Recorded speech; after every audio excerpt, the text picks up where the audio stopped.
Hello friends, I hope आप सभी अच्छे होंगे और अपनी प्रिपरेशन को लेकर फोकस्ड होंगे। मैं सूरज वर्मा आप सभी का इस वीडियो में स्वागत करता हूं। आज हम क्लास सेवन्थ ज्योग्राफी का चैप्टर नंबर 1 स्टार्ट करने जा रहे हैं। क्लास 6 की ज्योग्राफी हमने कंप्लीट कर ली है और उसकी प्लेलिस्ट बना दी है, जिससे कि आप चाहें तो उन सारे चैप्टर्स को एक सीक्वेंस में कंप्लीट कर सकते हैं। और सभी चैप्टर्स के रिवीजन नोट्स उन वीडियोज़ के डिस्क्रिप्शन में एडिड है, जिससे आप उन सारे चैप्टर्स को रिवाइज भी कर सकें।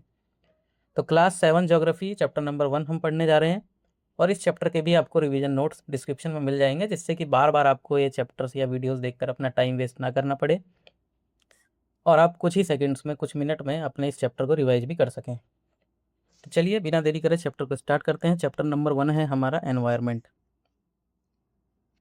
क्या आपने कभी सोचा है कि हम अपने आसपास हर दिन हजारों चीज़ों को देखते हैं, चाहे वो हवा हो, पानी हो, पेड़ पौधे हों, सड़कें हों, रोड्स यानी कि इमारतें हों, यानी या फिर अपने आसपास के लोग हों। लेकिन कभी हमने ये सोचा है कि इन सबको एक साथ क्या बोला जाता है? इसी सवाल का जवाब देता है एनसीईआरटी का पहला ज्योग्राफी का चैप्टर, जिसका नाम है एनवायरनमेंट। इनफैक्ट हम देखेंगे हमारी जो बुक है क्लास 7th की, उसका नाम भी है आर एनवायरनमेंट। तो ये सिर्फ एक चैप्टर नहीं है, बल्कि आगे आने वाले ज्योग्राफी के लगभग हर टॉपिक की फाउंडेशन है। इसलिए इस चैप्टर के एनसीईआरटी की हर लाइन इंपॉर्टेंट है।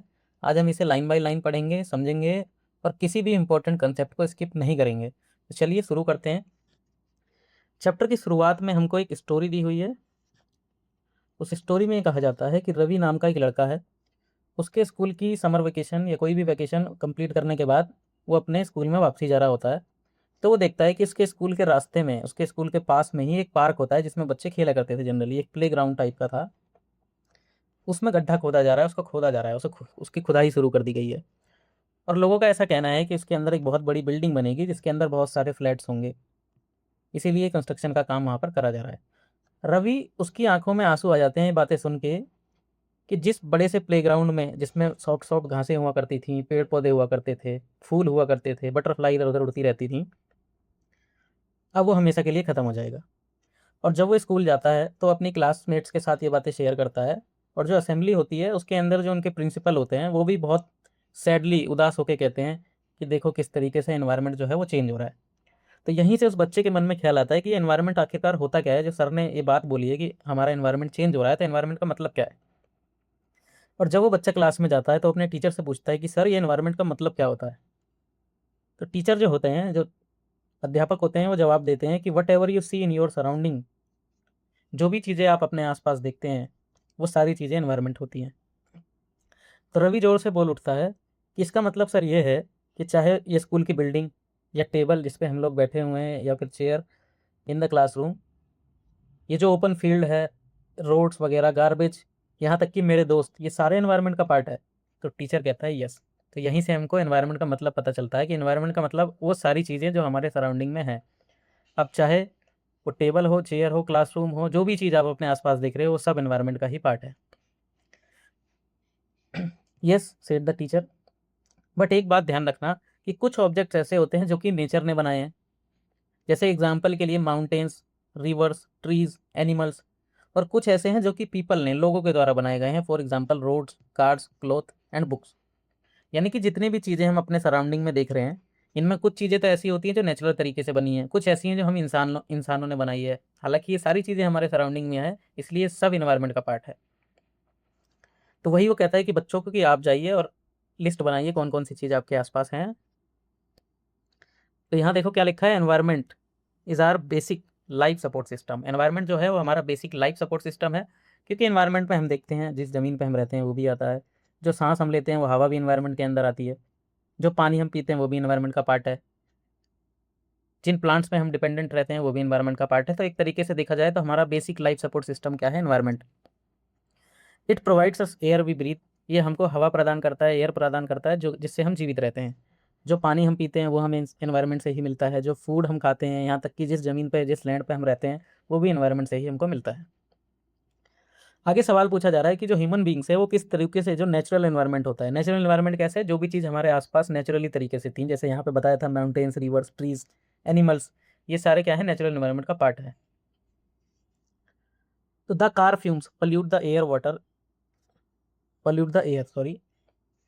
तो जो गाड़ियों से हमारे गंदी गंदी गैसेस निकल रही हैं, वो एनवायरनमेंट को क्या करती हैं, पल्यूट करती हैं। इस तरीके से हमारा जो नेचुरल एनवायरनमेंट है वो मॉडिफाई हो रहा है। Water is collected in a pot. अब इसका मतलब लोगों को बहुत कन्फ्यूज होता है कि ये क्या लिख दिया है। तो वाटर जो है नेचुरली तरीके से देखेंगे तो हमको रिवर्स में मिलेगा, पॉन्ड्स में मिलेगा, लेक्स में मिलेगा। बट हमने क्या करा, पॉट्स बना दिए, गिलास वगैरह बना दिए, उसके अंदर हम पानी को स्टोर करते हैं, बड़े बड़े वेसल्स बना दिए, स्टोर करते हैं। तो एक तरीके से नेचुरल इन्वायरमेंट को हमने मॉडिफाई ही तो करा। ये चीज़ें नेचुरल तरीके से थोड़ी मिलती है, ये हमने खुद मॉडिफाई करा। फूड को हम प्रिजर्व करते हैं वेसल्स में, नेचुरल तरीके से कोई बर्तन थोड़ी आता है। नेचुरल तरीके से तो फूड हमको प्लांट्स की फॉर्म में, उन सब की फॉर्म में अवेलेबल होता है। And the land is use to build factories, और जो लैंड है उसके ऊपर हम फैक्ट्रीज बना रहे हैं। तो इस तरीके से भी हम क्या कर रहे हैं, नेचुरल एनवायरनमेंट को मॉडिफाई कर रहे हैं। Human beings make cars, meals, factories, manufacturing containers. तो बहुत सारी चीज़ें इंसान जो कर रहा है, जिसकी वजह से जो नेचुरल एनवायरनमेंट हमारा है वो मॉडिफाई होता जा रहा है। This is how human beings modify natural environment. तो इस स्लाइड से हमको ये समझ में आया कि एनवायरनमेंट का मतलब क्या होता है। जितनी भी चीज़ें हमारे आसपास सराउंडिंग्स में है वो सारा एनवायरनमेंट का पार्ट है। और इंसान किस तरीके से मॉडिफाई कर रहा है नेचुरल एनवायरनमेंट को, चाहे वो पल्यूट कर रहा हो हजार्डस चीज़ों से, चाहे वो जो नेचुरल चीज़ें हैं उनको मॉडिफाई करके नए नए चेंजेस कर रहा है। तो इस तरीके से हमारा नेचुरल एनवायरनमेंट जो है वो मॉडिफाई होता जा रहा है। तो यहाँ पे सवाल आता है, what why is our environment changing. तो ये जो एनवायरनमेंट हमारा है ये चेंज क्यों हो रहा है। तो इसका बेसिक सा आंसर क्या है कि it is because of our needs. हमारी नीड्स जो हैं उनकी कोई सीमा नहीं है, कोई लिमिट नहीं है। ह्यूमन वांट्स और needs are unlimited, they are increasing day by day. हमारी नीड्स दिन प्रतिदिन बढ़ती जा रही हैं। We are there for modifying and at times even destroying our natural surroundings. इसीलिए हम क्या कर रहे हैं, अपने नेचुरल एनवायरनमेंट को बदलते जा रहे हैं, यहाँ तक कि डिस्ट्रॉय भी करते जा रहे हैं। तो यहाँ पे देखोगे हमको एक चार्ट दिया है कंपोनेंट्स ऑफ एनवायरनमेंट की, एनवायरनमेंट किन किन चीज़ों से मिलकर बना होता है। तो सबसे पहला हमारा है नेचुरल एनवायरनमेंट। यहाँ पे देखिए नेचुरल एनवायरनमेंट मतलब जो चीज़ें हमको नेचुरल तरीके से मिलती हैं, जिनका फॉर्मेशन नेचर ने किया है। जैसे जिस लैंड पे हम रहते हैं उसको लिथोस्फेयर, हमने क्लास 6 में लिथोस्फेयर, हाइड्रोस्फेयर, एटमोस्फेयर, बायोस्फेयर सबके बारे में पढ़ रखा है। तो जो लैंड वाला पोर्सन है उसको लिथोस्फेयर बोलते हैं, ये नेचुरल एनवायरनमेंट का पार्ट है। एयर जो कि पूरा हमारा ब्लैंकेट ऑफ एयर है उसको एटमोस्फेयर बोलते हैं। हाइड्रोस्फेयर जो वाटर वाला पोर्सन होता है, और बायोस्फेयर जहाँ पे ये तीनों स्फेयर्स आपस में इंटरेक्ट करते हैं और लाइफ पॉसिबल होती है, उसको बायोस्फेयर बोलते हैं। तो ये चीज़ें याद रखना है, नेचुरल एनवायरनमेंट में लैंड, लिथोस्फेयर, एटमोस्फेयर, हाइड्रोस्फेयर और बायोस्फेयर ये सारे नेचुरल एनवायरनमेंट का पार्ट हैं। वहीं दूसरी तरफ देखें तो ह्यूमन मेड एनवायरनमेंट, यानी कि हमारे आसपास के सराउंडिंग्स जिसको इंसानों ने बनाया। जैसे बिल्डिंग, ये कोई नेचुरल तरीके से थोड़ी बनी है। पार्क्स, पार्क्स भी हम लोगों ने ही डेवलप करे हैं। ब्रिजेस, रोड्स, ये सारे किसका पार्ट है, ह्यूमन मेड का, ह्यूमन मेड एनवायरनमेंट का ही पार्ट है। और खाली यही नहीं कि नेचुरल एनवायरनमेंट और ह्यूमन मेड एनवायरनमेंट, यहाँ तक कि ह्यूमन बींग्स की जो सराउंडिंग्स होती हैं, जैसे कि इंडिविजुअल हो गया, फैमिली हो गई, कम्युनिटी, रिलीजन, एजुकेशन, हमारा इकोनॉमिक सिस्टम, पॉलिटिकल सिचुएशन, ये सारी चीज़ें जो हम अपने आसपास देखते हैं वो सारी किसका पार्ट है, ह्यूमन एनवायरनमेंट का पार्ट है। तो ह्यूमन मेड एनवायरनमेंट का मतलब जो इंसानों ने बनाई है, और ह्यूमन एनवायरनमेंट का मतलब जो इंसान के आसपास जो हमको इंटरेक्शन देखने को मिलता है, सोशल इंटरेक्शन, वो सारी चीज़ें। और नेचुरल एनवायरनमेंट मतलब एनवायरनमेंट का वो पोर्शन जो कि नेचुरली डेवलप्ड हुआ है। So from the above conversation, you understand that the place, people, things and nature that surround any living organism is called environment। तो अब यहाँ हमको प्रॉपर डेफिनेशन मिलती है एनवायरनमेंट की। ये जो भी चीज़ें हैं, चाहे वो प्लेसिस हो, चाहे लोग हों, या कोई भी चीज़ें हो सकती हैं, कोई भी वस्तु हो सकती है जो कि किसी लिविंग ऑर्गेनिजम्स के सराउंडिंग्स में है, वो सारा एनवायरनमेंट ही कहलाता है। It is a combination of natural and human made phenomena. तो जैसे कि हमने देखा था कि कंपोनेंट्स में क्या क्या आता है, उसके नेचुरल भी आता है और ह्यूमन मेड एनवायरनमेंट भी आता है। अब ये जो नेचुरल इन्वायरमेंट है इसके दो पार्ट होते हैं, पहला होता है बायोटिक, दूसरा होता है एबायोटिक। तो जैसे कि आप लोग जानते हैं बायो का मतलब होता है लाइफ। तो ऐसे जितने भी इन्वायरमेंट के पार्ट हैं जिनके अंदर लाइफ होती है उसको बायोटिक बोलते हैं, और एबायोटिक हो गए जिनके अंदर लाइफ नहीं होती। बट ये दोनों क्या है, नेचुरल इन्वायरमेंट का पार्ट है। ये चीज़ें याद रखना, क्योंकि यहाँ से क्वेश्चंस बन सकते हैं। नेचुरल जो इन्वायरमेंट होता है उसमें दो टाइप के, एक बायोटिक जिनके अंदर लाइफ होती है और दूसरा एबायोटिक। क्योंकि जब आप नेचर के अंदर देखोगे तो बहुत सारी चीज़ें ऐसी होती हैं नेचर द्वारा जिसके अंदर लाइफ होती है, बट कुछ चीज़ें ऐसी होती हैं जिनमें लाइफ नहीं होती। जैसे जो प्लांट्स होते हैं, एनिमल्स होते हैं, ह्यूमंस, ये सारे किसका पार्ट है, बायोटिक एनवायरनमेंट का पार्ट है। वहीं ए बायोटिक में देखोगे तो जिस लैंड पे हम रहते हैं, एटमोस्फेयर, इसके अंदर लाइफ थोड़ी है, सॉइल, ये सारा ए बायोटिक का एग्जाम्पल है। तो यही हमको लिखा हुआ है biotic, the world of living organisms that is plants and animals. Abiotic का मतलब the world of non living elements, example के लिए दे रखा है land. Human environment reveals activities creation and interaction among human beings. तो ह्यूमन एनवायरनमेंट का मतलब क्या होता है? वो सारी एक्टिविटीज क्रिएशन या फिर इंटरेक्शन जो कि ह्यूमन बींग्स आपस में करते हैं। यहाँ देखेंगे एनवायरनमेंट का मतलब, एनवायरनमेंट जो वर्ड है वो एक फ्रेंच वर्ड जो कि जिसका मतलब होता है एनवायरर, एनवायरनर। एनवायरनर मतलब होता है नेबरहुड। तो बेसिकली हमसे कहा जा रहा है कि जो एनवायरनमेंट वर्ड जो हम बोल रहे हैं, इसका ओरिजिन क्या है? एक फ्रेंच वर्ड है जिसका जिसका नाम है एनवायरनर, और इसका मतलब क्या होता है? नेबरहुड, यानी कि हमारे आसपास की पड़ोसी, पड़ोस में जो भी चीज़ें होती हैं उसको हम एनवायरनमेंट बोलते हैं। तब नेक्स्ट हमारा टॉपिक है नेचुरल एनवायरनमेंट। आई थिंक यहाँ तक आपको सारी बातें क्लियर होंगी, और अगर आपको कोई डाउट हो, कोई भी सजेशन हो, तो प्लीज़ कमेंट में ज़रूर लिखें। चलिए नेक्स्ट टॉपिक पे आते हैं, हमारा natural environment. Land, water, air, plants and animals comprise the natural environment. तो ये सारी चीज़ें हमको नेचुरली क्या है, इसमें ह्यूमन का कोई इंटरफेरेंस नहीं है, चाहे वो लैंड हो, वाटर हो, एयर, प्लांट्स, ये सारी चीज़ें नेचुरली डेवलप्ड हुई हैं, तो ये नेचुरल एनवायरनमेंट का पार्ट है। You are familiar with the meaning of lithosphere, hydrosphere, atmosphere and biosphere from the previous class. हमने प्रीवियस क्लास में ही major domains of the earth के बारे में पढ़ा था, जिसमें हमने लिथोस्फेयर, हाइड्रोस्फेयर, इन सब चीज़ों के बारे में पढ़ा था। तो उन्हीं के बारे में कुछ थोड़े बहुत हमको फैक्ट्स दे रखे हैं डोमेन्स के बारे में। जैसे पहला है लिथोस्फेयर। लिथोस्फेयर क्या होता है? सॉलिड क्रस्ट या फिर हार्ड टॉप लेयर होती है अर्थ की। It is made up of rocks and minerals and covered by a thin layer of soil. तो लिथोस्फेयर जो ऊपर का लैंड वाला पार्ट होता है अर्थ के ऊपर, उसको लिथोस्फेयर बोला जाता है। इस पे हार्ड रॉक्स होती है, मिनरल्स पाए जाते हैं, यहाँ तक कि जो सॉइल की लेयर होती है वो भी किस पे होती है? लिथोस्फेयर के ही ऊपर होती है। और कई सारे हमको लैंड फॉर्म्स देखने को मिलते हैं इसी लिथोस्फेयर पे, चाहे वो माउंटेन्स हों, प्लेट्यूज हों, प्लेन्स हों, रिवर वैलीज हों, etcetera. Land forms are found over the continents and also on the ocean floor. तो ऐसा नहीं है कि जो लैंड फॉर्म्स हमको अब ज़मीन के ऊपर दिख रहे हैं ये केवल यहीं है। जैसे यहाँ पे हमको माउंटेन्स देखने को मिलते हैं, सेम उसी तरीके से या प्लेटू देखने को मिलता है या प्लेन एरिया मिलता है, इसी तरीके से सारे लैंड फॉर्म्स हमको जो ओशियन का बेसिन होता है ना, वहाँ पे भी मिलते हैं। ओशियन के अंदर भी हमको माउंटेन्स देखने को मिलते हैं, ट्रेंचेस देखने को मिलती है। तो different type of land forms हमको ऊपर भी देखने को मिलते हैं ज़मीन के, जहाँ हम लोग रहते हैं। और जो समुद्र वाला पोर्सन है, जो ओशियन वाला पोर्सन है, उसके जो बेस होता है वहाँ पे भी हमको अलग अलग लैंड फॉर्म्स देखने को मिलते हैं। जैसे हमने पढ़ा था लास्ट क्लासेस में कि जो माउंट एवरेस्ट होता है उसकी हाइट 8848 मीटर है। वहीं देखोगे तो पैसिफिक ओशियन में हमको एक ट्रेंच देखने को मिली थी जिसका नाम था मरियाना ट्रेंच, 11,022 मीटर जिसकी डेप्थ थी। तो वही हमसे कहा जा रहा है कि ऐसा नहीं है कि लैंड फॉर्म्स जो है वो खाली कॉन्टिनेंट्स के ऊपर मिलती हैं, ओशियन फ्लोर जो होता है उस पर भी हमको बहुत सारे लैंड फॉर्म्स देखने को मिलते हैं। Lithosphere is the domain that provides us forest, grassland for grazing, land for agriculture and human settlements. तो लिथोस्फेयर पे ही हम लोग रहते हैं, जहाँ पे हमको ये सारी चीज़ें मिलती हैं, चाहे वो फॉरेस्ट हो, चाहे ग्रासलैंड हो, लैंड फॉर एग्रीकल्चर, और ह्यूमन सेटलमेंट भी किस पे होता है? लिथोस्फेयर में ही होता है। और यहीं पे ही हमको बहुत सारे मिनरल्स, चाहे वो आयरन हो, चाहे कोल हो, पेट्रोलियम हो, ये सारी चीज़ें हमको लिथोस्फेयर पे ही मिलती हैं। आगे बढ़े तो नेक्स्ट डोमेन की बात कर रहा है, the domain of water, that is hydrosphere. तो जो वाटर वाला डोमेन है उसको हाइड्रोस्फेयर बोला जाता है। It comprises various sources of water and different type of water bodies like river, lake, seas, ocean etcetera. It is essential for all living organisms.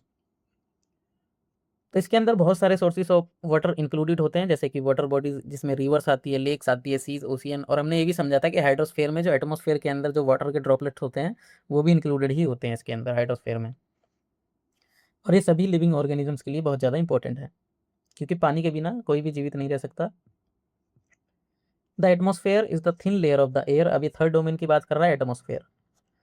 Atmosphere is the thin layer of air that surround the earth. तो अर्थ के चारों तरफ जो भी thin layer या blanket of air है उसको atmosphere बोला जाता है। The gravitational force of the earth hold the atmosphere around it. तो अर्थ की जो ग्रेविटेशनल फोर्स है वो क्या करती है? जो एयर है इसको अपनी तरफ होल्ड करके रखती है, क्योंकि एक लिमिट के बाद जब हम ऊपर जाते हैं स्पेस में तो एटमॉस्फेयर खत्म हो जाता है, वहाँ पे फिर स्पेस बचता है। तो ये जो ग्रेविटी है यही इन सारी एयर्स को क्या कर रही है? होल्ड करके रखी हुई है। इट प्रोटेक्ट्स अस, ये हमको बचाती है किस चीज़ से? फ्रॉम हार्मफुल रेज, जैसे कि यूवी रेज जो होती हैं उससे हमको क्या बचाती है? जो ओजोन लेयर होती है एटमॉस्फेयर के अंदर। And scorching heat of the sun, और जो हीट होती है सन की उससे भी हमको प्रोटेक्ट करती है। It consist of a number of gases, dust and water vapours. Atmosphere में बहुत सारी टाइप की गैसेस होती हैं, जैसे नाइट्रोजन, ऑक्सीजन, कार्बन डाइऑक्साइड। इन सब के बारे में हम डिटेल में क्लास 6 में पढ़ चुके हैं। Dust, water vapours, the changes in the atmosphere produce changes in the weather and climate. और जब भी एटमॉस्फेयर के अंदर चेंजेस देखने को मिलते हैं तो वो क्या करता है, चेंज कर देता है एटमॉस्फेयर, वेदर हो चाहे क्लाइमेट हो, उसके ऊपर एटमॉस्फेयर का प्रभाव पड़ता है। Plant and animal kingdoms together make biosphere और living world. It is a narrow zone of the earth where land water and air interact with each other to support life. तो जैसा कि हमने देखा था कि जहाँ पे लैंड वाटर और एयर आपस में इंटरेक्ट करते हैं, वो वाला जो जोन होता है उसको बोला जाता है बायोस्फेयर। यहाँ पे ये तीनों आपस में इंटरेक्ट करके लाइफ को पॉसिबल बनाते हैं। आई थिंक ये सारे डोमेन्स आपको क्लियर होंगे। अभी तक हमने नेचुरल एनवायरनमेंट के बारे में क्या क्या पढ़ा, लिथोस्फेयर, हाइड्रोस्फेयर, एटमॉस्फेयर और बायोस्फेयर के बारे में। नेक्स्ट हमारा टॉपिक आता है इकोसिस्टम। अब इकोसिस्टम का मतलब क्या होता है? Ecosystem is a system in which living, जो लिविंग ऑर्गेनिजम्स होते हैं और जो नॉन लिविंग ऑर्गेनिजम्स होते हैं, प्लस इनका इंटरेक्शन, प्लस दियर इंटरेक्शन। तो ये इकोसिस्टम इज अ सिस्टम जहाँ पर लिविंग और नॉन लिविंग ऑर्गेनिजम्स एक दूसरे से इंटरेक्ट करती हैं, तो उसको इकोसिस्टम कहा जाता है। अब इसको एक एग्जांपल के थ्रू समझते हैं, तब हमको अच्छे से समझ में आएगा। एग्जांपल के लिए एक फॉरेस्ट का एग्जांपल लेते हैं। एक फॉरेस्ट का इकोसिस्टम देखते हैं कि फॉरेस्ट के अंदर आपको प्रोड्यूसर भी देखने को मिलेंगे। प्रोड्यूसर मतलब जो पेड़ पौधे होते हैं, प्लांट्स होते हैं, प्लांट किंगडम।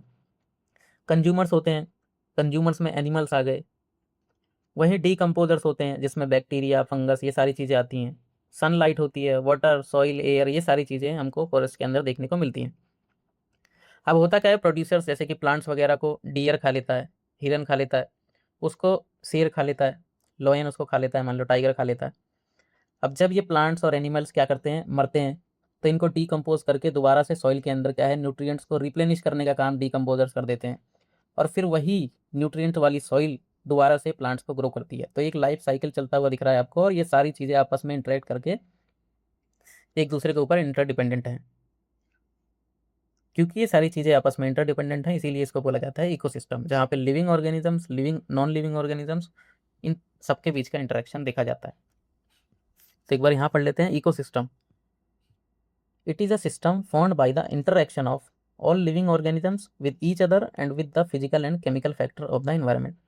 तो इकोसिस्टम क्या है? एक सिस्टम है जहाँ पे हमको इंटरेक्शन देखने को मिलता है, किसके बीच में, लिविंग ऑर्गेनिजम्स का आपस में, या फिर उनके फिजिकल या केमिकल फैक्टर्स के साथ, या नॉन लिविंग ऑर्गेनिजम्स, इन दोनों के बीच का इंटरेक्शन हमको देखने को मिलता है, जहाँ पे ये सब लोग रहते हैं।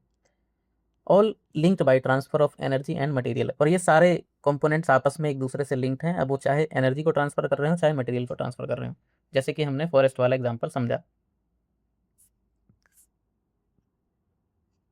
अब यहाँ पे दोबारा से एक स्टोरी दिखा रखी है कि at an NCC camp Ravi class was attending. एक एनसीसी क्लास में, सॉरी, एनसीसी का एक कैंप होता है, उसमें रवि की क्लास के सारे बच्चे अटेंडेंट होते हैं। तो वहाँ पे एक जैसी नाम की लड़की होती है। तो जहाँ वहाँ पे जब बारिश हो रही होती है तो वो कहती है, what a heavy downpour, it remind me of my home in Kerala. कि कितनी बढ़िया बारिश हो रही है, इसने मेरे को केरला की याद दिला दी, जो मेरा होम टाउन है। You should come and see how pores over the lush green field and coconut plantation. आपको ये जान के बहुत अच्छा लगेगा कि जो हमारा केरला है वहाँ पे बहुत बारिश होती है। खेतों में देखोगे हरे हरे पौधे, उसमें खूब बारिश होती है। वहीं कोकोनट प्लांटेशन में भी खूब हरे भरे रहते हैं, बहुत बारिश होती है वहाँ पे। तो हीरा नाम का एक लड़का होता है जो कि जैसलमेर का रहने वाला होता है। तो वो अपने बारे में कहता है कि वी गेट नो रेन्स, हमारे यहाँ तो बिल्कुल भी बारिश नहीं होती, हम खाली कीकड़ के पेड़ देखते हैं, सैंड देखते हैं, जहाँ तक हमारी नज़रें जाती हैं। तो रवि कहता है कि वहाँ पे कैमल्स भी तो मिलते हैं देखने को। तो हीरा उसका जवाब देता है कि कैमल्स के साथ साथ बहुत सारी चीज़ें हैं जो वहाँ देखने को मिलती हैं, जैसे कि आप डेजर्ट में स्नेक्स को देख सकते हैं, लिजार्ड, बहुत सारे इंसेक्ट को भी आप देख सकते हो। तो रवि के मन में अब दोबारा से ख्याल आता है कि ये जो सारे एनिमल्स हैं, ये जो वेजिटेशन है, और जिस तरीके से लोग अपना जीवन जीते हैं एक जगह से दूसरी जगह पे, क्या ये एक दूसरे से इंटर रिलेटेड हैं? कि हमको देखने को मिलता है कि जो डेजर्ट एरिया है वहाँ का इकोसिस्टम अलग है, ऐसा एरिया जहाँ पर रेनफॉल ज़्यादा होता है वहाँ का इकोसिस्टम अलग है। तो क्या इन नेचुरल इन्वायरमेंट और इन सब चीज़ों में कोई रिलेशन है? तो टीचर रिप्लाई करते हैं, यस वेरी मच। तो हाँ हाँ, बहुत ज़्यादा इसके बीच में रिलेशन होता है। All plants, animals and human beings depend on their immediate surroundings. चाहे कोई भी प्लांट हो, एनिमल हो, ह्यूमन बींग हो, जितने भी लिविंग ऑर्गेनिजम्स हैं वो डिपेंड करते हैं अपने आसपास के सराउंडिंग पे।